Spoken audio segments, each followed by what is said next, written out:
Mentan Syahrul Yassin Limpo membisu ditanya dugaan aliran dana ke Nasdem. Menteri Pertanian Syahrul Yassin Limpo rampung diperiksa oleh penyidik Komisi Pemberantasan Korupsi terkait penyelidikan dugaan korupsi di Kementerian Pertanian. Pantauan Tribun, Syahrul Yassin Limpo menyelesaikan permintaan keterangannya pada 13.04 waktu Indonesia Barat. Itu artinya, Menteri asal Partai Nasdem itu telah diklarifikasi KPK selama 3,5 jam apabila dihitung dari dia masuk ke gedung KPK lama pada pukul 9.30 waktu Indonesia Barat.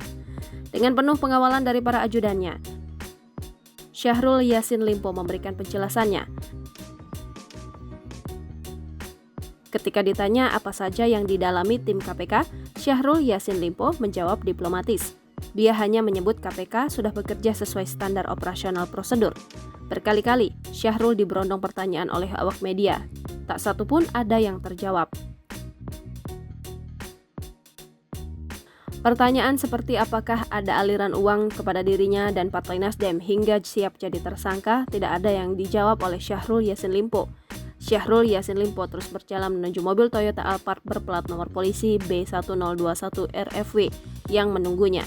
Dia lalu meninggalkan gedung KPK lama.